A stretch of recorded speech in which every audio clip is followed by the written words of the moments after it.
2019 में शुरू हुई कोविड जैसी भयंकर बीमारी ने दुनिया को घुटनों पर ला दिया।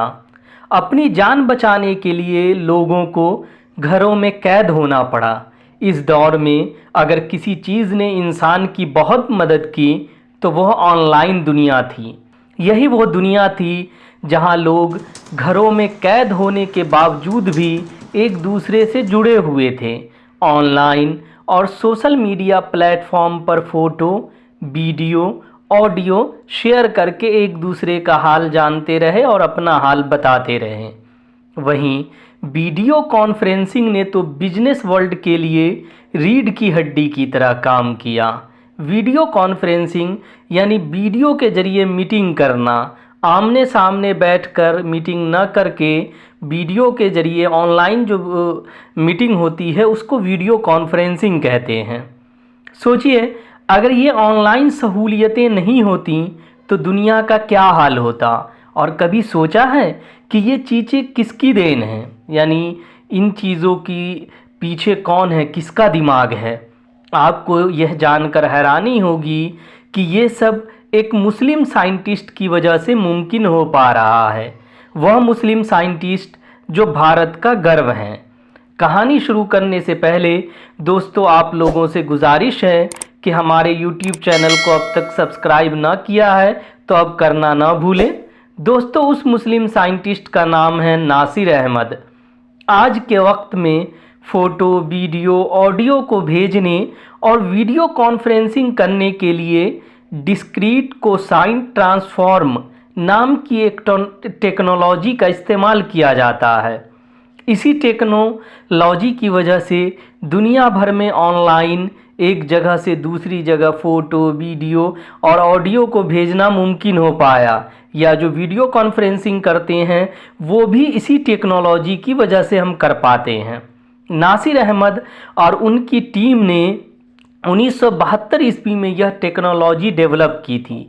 उस वक्त वो अमेरिका की कैंसस स्टेट यूनिवर्सिटी में थे।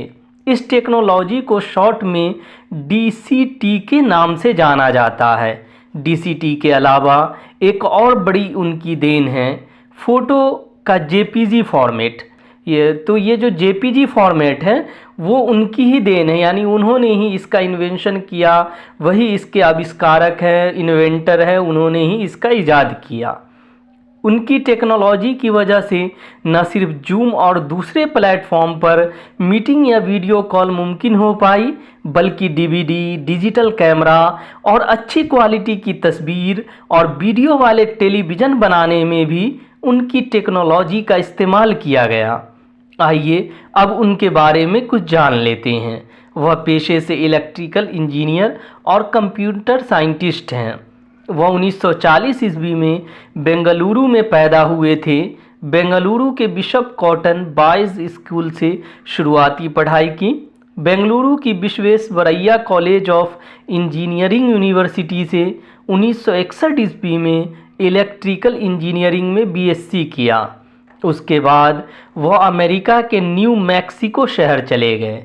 वहाँ यूनिवर्सिटी ऑफ न्यू मैक्सिको से इलेक्ट्रिकल और कंप्यूटर इंजीनियरिंग में 1963 ईस्वी में MS और 66 में PhD किया। वहीं उनकी मुलाकात एस्टर पैरिएंटे से हुई। दोनों के बीच पहले प्यार हुआ और फिर शादी कर ली। उनका एक बेटा है जिनका नाम माइकल पैरिएंटे अहमद है। ग्रेजुएशन के बाद उन्होंने अमेरिका की हनीवेल नाम की एक कंपनी में प्रिंसिपल रिसर्च इंजीनियर के तौर पर काम किया था। 1966 से 1968 तक वह हनीवेल से जुड़े रहे। उसके बाद प्रोफेसर के तौर पर कैंसस स्टेट यूनिवर्सिटी से जुड़े और वहाँ 1983 ईस्वी तक रहे। फिर न्यू मैक्सिको यूनिवर्सिटी से जुड़े और वहाँ 2001 तक रहे। दोस्तों, इसके साथ ही हमारी यह वीडियो स्टोरी ख़त्म होती है। यह वीडियो स्टोरी आपको कैसी लगी कमेंट करके ज़रूर बताएं। वीडियो को लाइक और शेयर करना ना भूलें। साथ ही हमारे चैनल को सब्सक्राइब भी कर लें और बेल के आइकन को भी दबा दें ताकि हमारे नए वीडियो का अपडेट्स सबसे पहले आपको मिले।